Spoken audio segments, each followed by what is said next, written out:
welcome back to our channel. So I am here today to answer the questions that you guys left for us on my Ask Us Your Burning Questions video that I put up a couple weeks ago.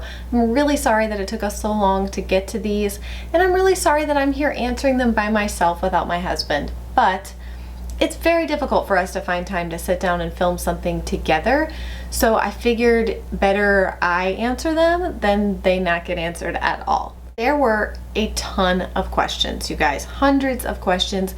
I could never answer them all.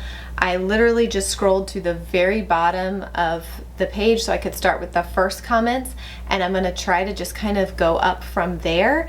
I'll answer as many as I can get to. I'm not going to answer questions that I've already answered before in other Q&As in an effort to save time and to get new content, new questions answered. I will leave down below in the description box a link to every other Q&A that I have done so that you can see the answers. Maybe the question you asked has already been answered in there, especially questions pertaining to homeschooling. I've been asked those a million times and I've answered them a million times, so I really don't want to waste y'all's time or mine answering the same questions over and over again. Let's jump right in. Would you recommend adoption? Yes, if you are willing to make the commitment and ready to understand all of the work that goes into it, that while it's an absolutely beautiful thing, it is definitely not for everybody. So yes. How do you and CR handle arguments or fights? I think every couple kind of has different ways that they work through things. One thing that we try not to do is go to bed angry at each other if we are upset or whatever. I have to be honest, you guys, I am I wouldn't say that I'm like, oh, I'm a good communicator, but I don't if something's bothering me, I talk about it. I'm just not the kind of person that, like with my husband, that feels like, oh, maybe I should just, I probably over talk about things because I always feel like, let's talk about this. Let's see how we're feeling. Let's, move past it or whatever. So just being able to step back, look at the other person's side of things, recognize, where you've gone wrong, and be willing to admit that, like, hey, you know what, I was kind of a brat about that, or I shouldn't have been so hard on you about that. Knowing when to apologize for something is so important, and we work on that with our kids too. You can ask my kids, mommy and daddy apologize to them. It's not uncommon, because sometimes if I yell or flip out for no reason or something else that has nothing to do with them, I always go to them and apologize if I feel like I have misspoke or been unfair in how I treated them or expected something of them. Anyway, so knowing when to apologize is a good thing for any relationship. When you first got married, how many kids did you ideally want? This is kind of funny. We were going to wait to have kids until we were a little older, and I don't know that we ever really, I can't think that we ever really talked about the exact number. I don't know. I think I thought I'd have 2, maybe 3, maybe 4. I don't know. I don't think that if you would have told me that I had 5 kids and maybe even gonna have more, would have believed you. Are you planning to adopt another child anytime soon? We don't have an adoption in the works that we're hiding from you or not telling you about. So no. It's kind of a tough question. We're looking at a lot of different options right now. Let's just put it that way. So adopting is definitely not off the table for us. Do you think you'll adopt another boy to make it even? We have learned very quickly that we do not adopt based on gender. We adopt based on whatever the Lord has for us and for our family. Whether or not we have an uneven number of boys and girls doesn't matter to us. Are you naturally a redhead? No, I am not. Do you want any exotic pets, or do you prefer cats or dogs? Here's a funny story. I'm gonna tell it really quick. I always wanted a pet monkey growing up. I wanted a pet monkey so bad. I used to beg my parents, and I really think that at one point I had my mom convinced. My dad, not so much, but I think I had my mom convinced. Then, like a year or 2 ago, I said to CR, I was like, hey, I'm an adult. If I want to get a pet monkey, I can get a pet monkey.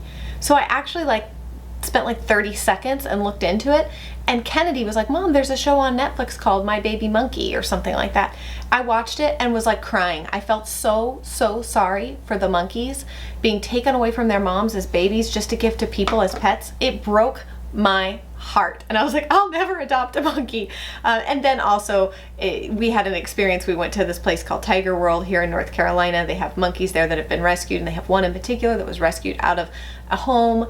And it's just really sad to see these animals that people thought they could keep as pets and then couldn't. And then the animals end up in this purgatory where they've got nowhere to go and they're used to living in a home. They want to live in a home. They don't want to live in a zoo, but nobody wants them. It's really, really sad. So I would never adopt an animal like that. I noticed when you filmed the Q&A with the girls, they both said that they wanted you to have another baby. Have you thought about, or would you consider having another baby? So this is something we've never shared with you guys before, and I'm just going to share it with you now because now's as good a time as ever. We are fairly certain at this point that we cannot have any more biological children. We had the girls and then we began adopting, and during that time we didn't know that behind the scenes my body was kind of shutting its fertility window down. So that has been really difficult for us to deal with. We have just very recently learned through some testing that I am very unlikely to ever get pregnant again on my own. So having more kids, potentially having more biological kids, would really just take kind of a miracle for that to happen. So that's kind of a new revelation for us, and we're still processing that. We're still, kind of dealing with that. So at this point, the answer to that question is probably not. What's your favorite season and why? Definitely fall. The smells, the colors, the crisp air where it's cool but not too cold. I just love it. It's the perfect season in my opinion. How do you make sure to spend enough time with each kid individually? Is this something that just happens, or do you make a conscious effort? When we had fewer kids, it was something that just happened. The more kids that we have, it's definitely a conscious effort. We do try to do one-on-ones with our kids, one-on-ones with mom, one-on-ones with dad, sometimes two-on-ones or whatever, but it's something we think about on a daily basis, and it's something we consider to make sure that every child is feeling like they're getting that attention and that time they need from both of us. When is the appropriate time to let your child or children know that they are in fact adopted? There's a lot of different opinions on this, but these days, most therapists and child psychologists and stuff will tell you as early as possible to talk about it from the time they are babies and you're reading them books. Talk about it, talk about it, talk about it. Help to make it as normal as possible, as early as possible. This question made me laugh. Do you enjoy driving a car? In most of your videos, you're driving and Ciara's in the passenger seat. Are you a good driver? Is Ciara a good driver? So here's the thing, I do drive a lot. It's split fairly evenly. It depends where we are going, because bless my dear precious husband's heart, we have lived here in this area for 10 years and he still does not know where he is going most of the time.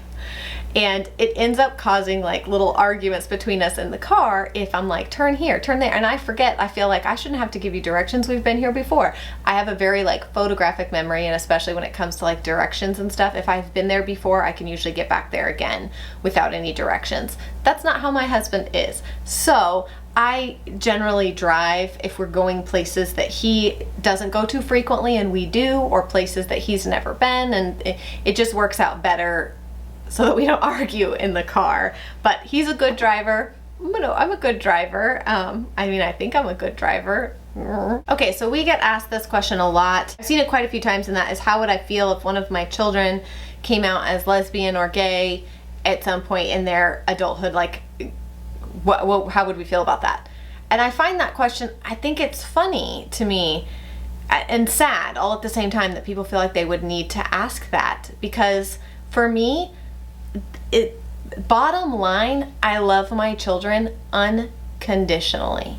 There isn't a condition on who they are, who they love, I love my children unconditionally. So that's the only way I know how to answer that question.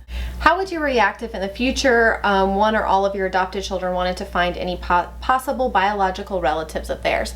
This can be a touchy subject for some adoptive families. I'm just going to be really honest with you guys. We are always, always, always open to helping our children find their biological family, their roots, where they came from. That can be, for some people, it doesn't matter. They don't really care. They're like, these are my parents and that's all that matters. But other people really need to find that as much as they can, as much information as they can about their past or their history. It's just, they feel like a part of them is missing without it.